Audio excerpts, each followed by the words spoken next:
really a blessing for us to have that experience on our side of the ball. And the great thing about our group is there's zero egos, and a lot of guys everybody's pulling the rope in the same direction. And when you can have a guy like Coach Muschamp, as well as the additional coaches we have on our staff, it's obviously a benefit for myself and every one of our players.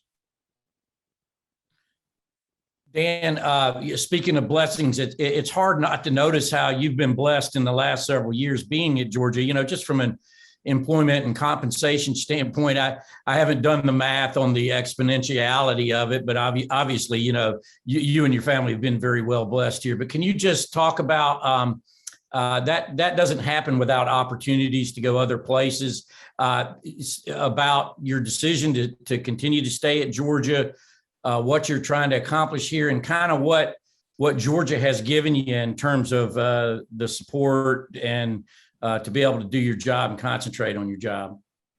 Well, first off, I just got to say that I'm forever grateful to Coach Smart for giving me the opportunity to coach at the University of Georgia. It's always been a dream of mine to coach the elite and have an opportunity to compete for championships at the highest level. And I think Georgia provides that. And they've always been competitive, and when you have good programs, guys are going to get opportunities, but the grass is certainly not always greener. And, I learned that from watching Coach Smart for several years. Being where you're at and being successful where you're at, those opportunities will come, but my focus is being here right now. Thank you. All right, let's go to Mike Griffith and then to Seth Emerson. Dan, I think it was a couple of weeks ago, Kirby was talking about the pressing issues on defense. Obviously, you lose a lot of guys in the secondary, but he brought up filling the shoes of Azeez Ojulari and the pass rush that Azeez was able to bring. Can you kind of give us an update and maybe throw some names out there, some guys that could help solve that problem? Yeah, absolutely.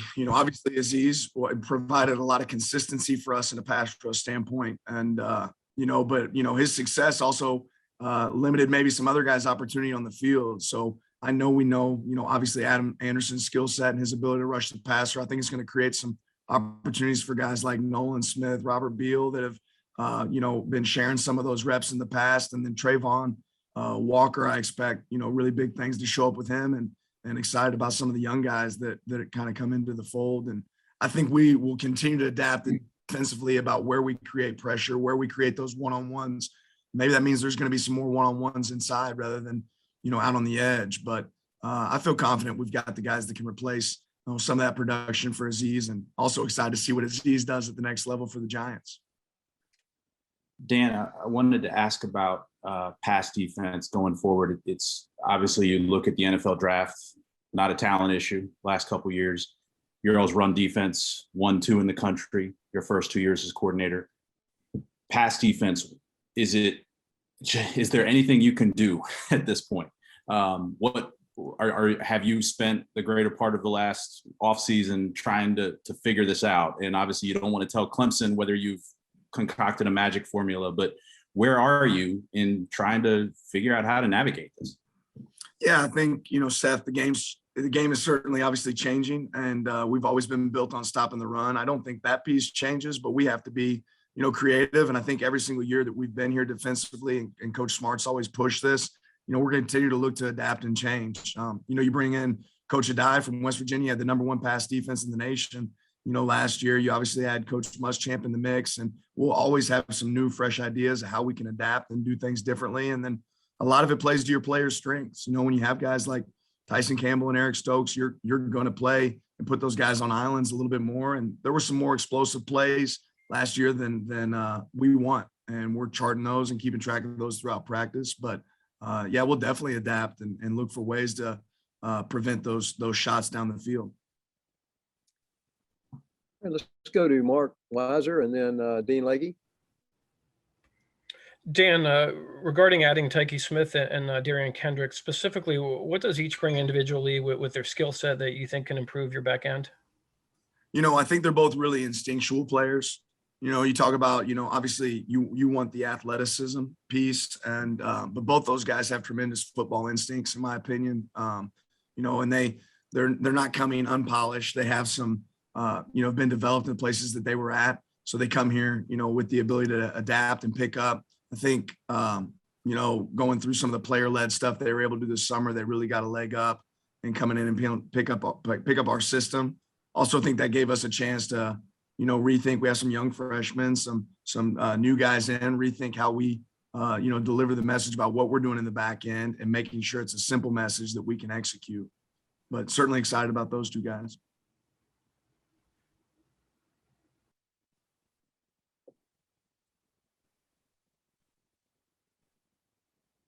We've got Dean Legge.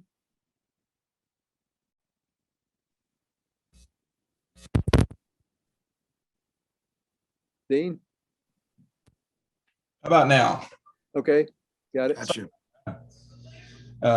Dan, I wanted to take you back to the day that your wife was diagnosed. I wanted to ask you how tough, well, I know how tough it was, but what did you immediately think when you heard that news? Man, life's bigger than football. Immediately thought about my kids.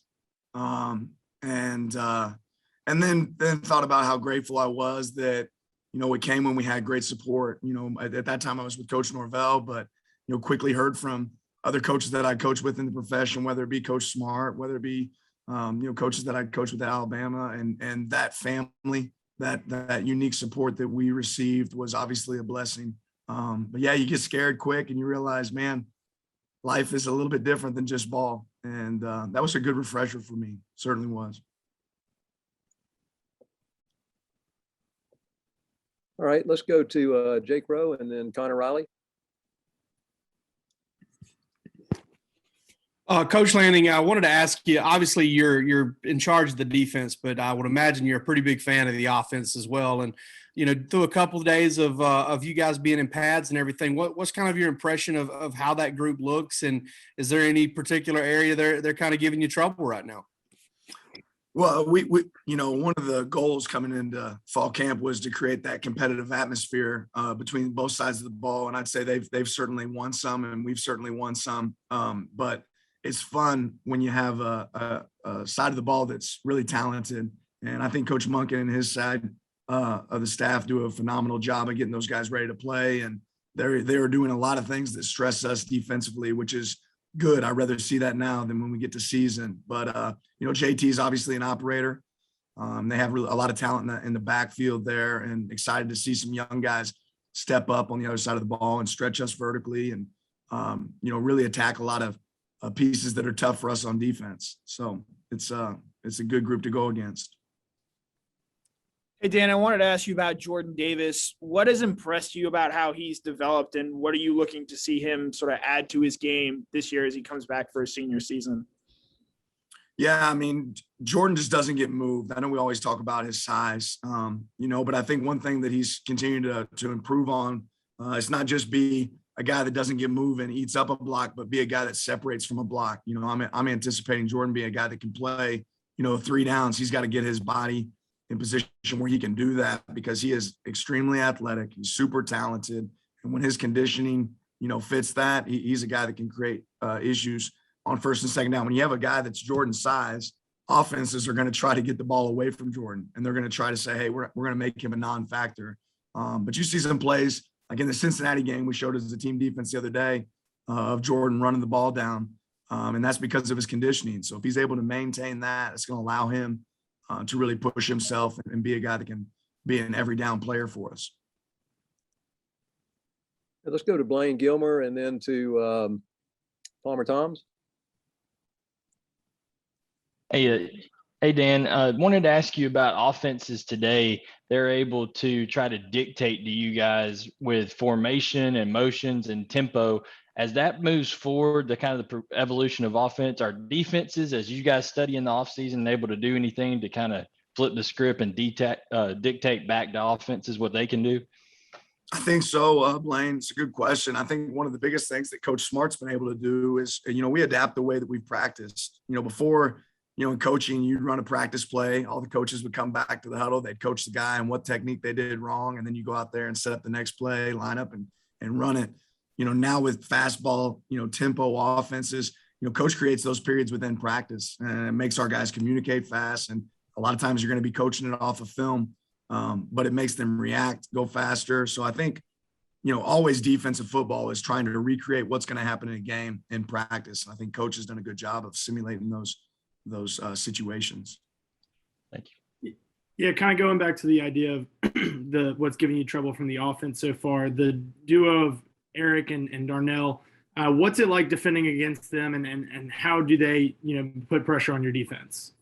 Yeah, all those tight ends and wideouts that we have been are obviously create a lot of issues. We got a lot of big bodies that can go down and catch the ball in space. I think the biggest thing is they make contested catches and they run really, really well.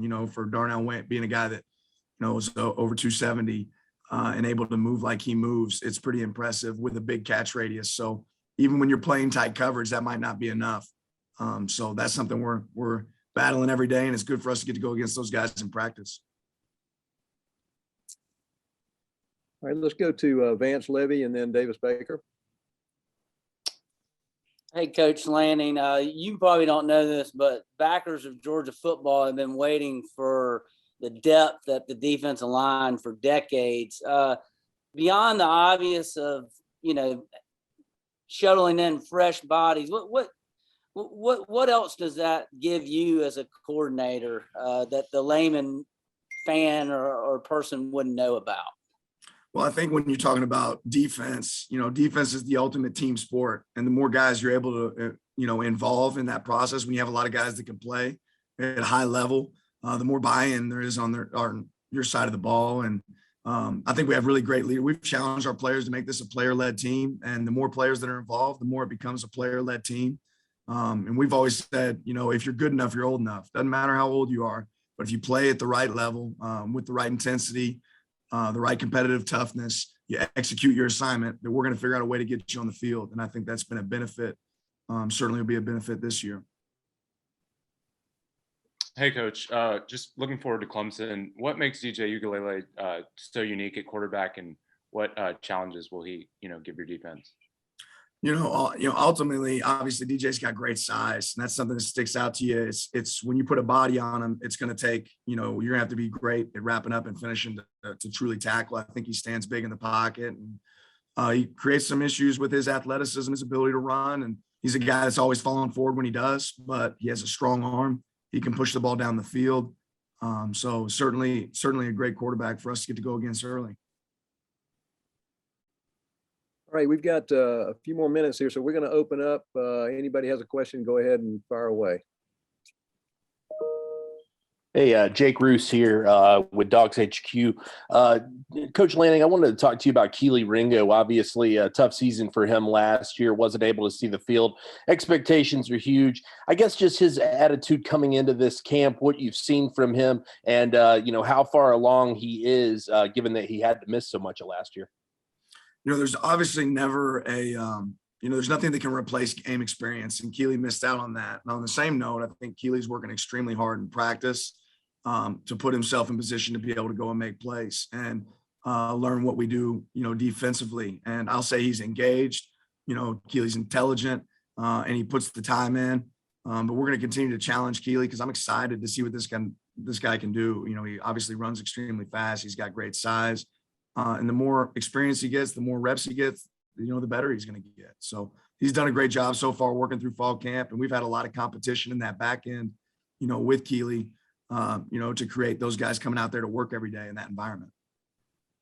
Can you confirm, Coach, specifically that Tyke's fitting in at that star position as most of us predicted? And you mentioned, I know Brini and Amir and all those guys aren't just going to get out of the way here, just to touch on the competition aspect of playing time for those guys. Well, as you know, Chad, we haven't had a scrimmage yet. But yes, I will tell you that Tyke's working at star as well as other positions, because for a long time in our defense, we've always trained guys at multiple positions. And, part of the piece of that is to make sure that you have your best 11 on the field. If there's an injury, if there's something that comes up with COVID, if there's something that comes up that makes it to where that guy can't be on the field. So yeah, Tyke's working at star. Amir and Brini, the two guys you brought up, are working extremely hard as well, and they're working multiple positions too. Amir working at corner and working at money, and Brini working at star and working at safety. So yeah, we got great competition there, and certainly nobody's moving out, and we're going to see how it continues to develop, throughout the fall. Coach, will Coach Muschamp keep his nose in the defensive meeting room at all? And what has he brought, I guess, to you personally? He's known as a guy that's been in the business a long time, very popular in that building. Yeah, I just have such a tremendous respect for Coach Muschamp and the job he does. He's a guy that I lean on a lot, for advice, really in every situation, whether it be football, life. But yeah, I definitely think that he will be involved with us on defense, and excited to see that as it continues to develop. Hey Dan, how much is on the Kobe Dean's plate this year, and how ready is he for that challenge? And Nakobe's ready for that challenge. A lot. We have a lot on every one of our players' plates. But Nakobe's, certainly a big time signal caller for us. I'm excited to see Quay Walker and Channing Tindall and those guys as well. And we got some young guys that are really coming up and doing a great job also. But Nakobe's, having a good fall so far, and he knows that we have high expectations for him, but nobody has higher expectations for Nakobe Dean than Nakobe Dean. I promise you that. Coach, would you say, Channing Tindall, obviously you lose Monty and you guys are kind of looking to fill that void. Concerning Channing, would you say that maybe since you've been here that this year may be his biggest leap in terms of how much he's grown and how much he's able to kind of do defensively for you guys? Yeah, I think that's probably fair to say, Jake. Channing is a guy that's earned our trust over time, and he's played, significantly more snaps each year that he's been here, and he's gotten significantly better each year that he's been here. And I think this could be a really big year for Channing. So excited to see what he does. Coach, with Chaz Chambliss being a guy that's so physically developed coming out of high school, is he a type of guy you think maybe could see some time early with special teams, that kind of stuff? And is he working exclusively now at inside linebacker? Saw some stuff on social media, him holding up the silly card saying, Schumann was his teacher on that deal first day of camp. So is he inside or is he more outside now? He's primarily worked at outside linebacker for us. And yeah, Chaz is a guy, I think the thing that's probably most impressive with Chaz is his work ethic. And I think that's carried over since high school. We kind of make the joke in our room, the guy lives in the building. This guy is getting extra treatment, watching extra film, any opportunity he gets. So I think it's early to say exactly what his role is going to look like this season. But I know that if it comes being based on work ethic, there's no doubt that Chaz will make a big impact. Hey, Coach, Lewis last week said he was striving to be more vocal. How's it been thus far for him achieving that? Yeah, I think that's one thing, kind of was alluding to earlier, Vance, is that, we're trying to make this a player-led team. And like yesterday after practice, we had some penalties on defense, and our players said, hey, defense on the sideline, let's go. We're running, for the mistakes that we had, those penalties we had. And, Lewis is an example of a guy that was owning that. Adam Anderson's a guy who's an example of a guy who was owning it, and no complaints. When you have a player-led team like that, guys that'll be vocal and stand up and say, hey, what matters, and let's get it done. I think you can really accomplish a lot more. Coach, obviously, go ahead. Obviously, it's still early in camp, but are there any young guys that have stood out to you so far that maybe not necessarily are going to be playing early on, but are picking up the system really well? I think it'd be hard for me to pick one, to be honest, Palmer, especially with us not having a scrimmage yet. And it's just been early, a lot of installation early on. So no, I couldn't pick one guy in particular, but we have a good young group here. Dan, how do you kind of unleash the pass rush skill of Nolan Smith in terms of, came in as, I guess, a number one overall recruit, but playing in your scheme and obviously he had Aziz very productive last year. Are there certain aspects of his game you're looking to enhance to get the most out of him?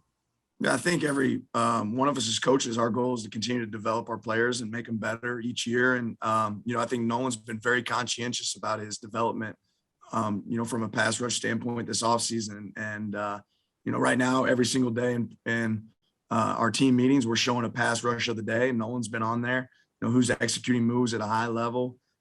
So that's something we're going to continue to look for. But, there's definitely an opportunity sitting in front of Nolan, and I'm looking for him to take advantage of it. And I think he has the skill set to do so. What are you looking to see out of Trayvon Walker this year? A lot of TFLs, a lot of plays in the backfield. I want to see this guy running sideline to sideline. I have high expectations for Trayvon. You know, his athleticism is really unique. He's a guy that we're always trying to figure out how can we incorporate in our scheme. And, you know, we're asking him to do more this year. We're doing more with him this year than we've ever done. And I think Trayvon's really, you know, bought into that, and it's showing up daily out there on the practice field. Let's take two I'm more kind of following questions. up on Palmer's question, but I'll ask you about Javon Bulliard down from Baldwin County. How's his been progression since he's joined the program back in December? Yeah, absolutely. You know, Javon's an instinctive player. He's very intelligent, smart. He's a guy, again, that's able to learn multiple positions. We've asked him to do a lot, and he's tough, man. Javon is a football player. He's a tough football player. So he's done a great job so far. Last question, please. What are you looking to see out of MJ Sherman this fall, especially coming off that labrum surgery? Yeah, you know, I'm excited to see a healthy MJ. You know, he hasn't really been, you know, he had some toughness this past year where he was able to play through, you know, being dinged up and help us on special teams. You know, but he has good strength, good energy, and this guy's very focused. So excited to see where he can help us. He's getting some work at the Sam position as well as some work at the Jack this season. So it'll be interesting to see where he plugs in, but he's definitely pushing us to be better.